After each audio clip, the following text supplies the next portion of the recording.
ईशा पढ़ के गया हूँ, एयरपोर्ट पे पहले गया जाना। ये जदीद जो हमारे ये जिद्दत आ गई है, तो कहेंगे जनाब फिर क्या हुआ। मैं कहूँगा एयरपोर्ट से जनाब डायरेक्ट फ़्लाइट थी मक्का की, फिर मैंने जद्दा, बल्कि मक्का में तो एयरपोर्ट है ही नहीं, जद्दा में एयरपोर्ट है। पहले जद्दा जाऊँगा, जद्दा से फिर मक्का आऊँगा, फिर मक्का में उम्रा एक मुशक्क़त वाली इबादत है और वक्त लगता है। और फिर जनाब उम्रा करके फिर मैं चला गया जनाब मदीना शरीफ, सरकार के रोज़ा अनवर पे हाज़री दी और जनाब सुबह फजर आपके साथ पढ़ा रहा हूँ। तो मेरा ख्याल है सारे बंदे कहेंगे जनाब अक्ल से काम लें, ये तो इतना सौखा नहीं है जनाब। ये क्या कह रहे हैं, ईशा हमारे साथ पढ़ी रातों रात, इतना सफ़र कैसे। डायरेक्ट फ़्लाइट भी हो तो तकरीबन 5-6 घंटे की डायरेक्ट फ़्लाइट है, तो जनाब ये कैसे हो सकता है। इसका मतलब ये हुआ अगर बात होती ख्वाब की तो कोई झगड़ा ना करता।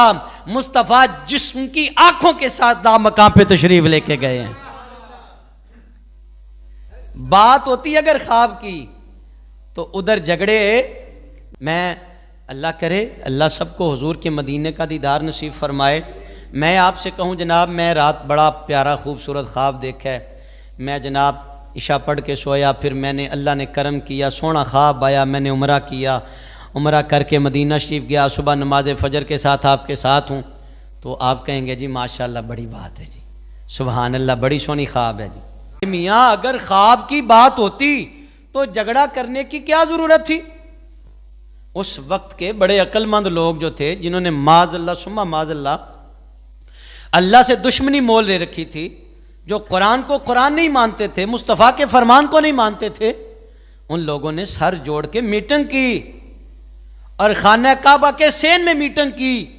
उन्होंने कहा ये जो मोहम्मद अरबी सल्लल्लाहु अलैहि वसल्लम ने एक बात कही है कि मैं रात लामकां पे गया, अर्श की सैर करके आया, बैतुल मक़दस की सैर करके आया, ये कैसे हो सकता है। साहिब बात बड़ी सादा सी है। अगर ख्वाब की बात होती तो झगड़ा, बोलो जी।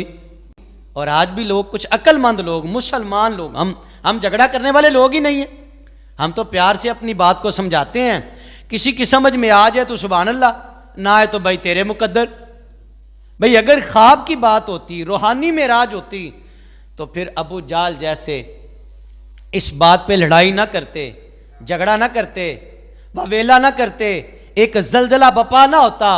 इसका मतलब है अगर उन्होंने ये बातें और इस नौयत की बातें की कि कैसे हो सकता है, ये ही बात हमारे लिए बड़ी एक पुख्ता दलील है। हालांकि दलील ये नहीं है, दलील तो अल्लाह का कुरान है ना, आगे चल के बात करते हैं। दलील तो असल रब का कुरान है ना जी, या मेरे मोहम्मद का फरमान है सल्लल्लाहु अलैहि वसल्लम। तो ये बात हमें बतला रही है कि ये जो वाक़या मेराज है ना, अगर ख्वाब होती तो किसी को एतराज़ ना होता, और ख्वाब नहीं है, इसीलिए तो एक ज़लज़ला बपा हुआ।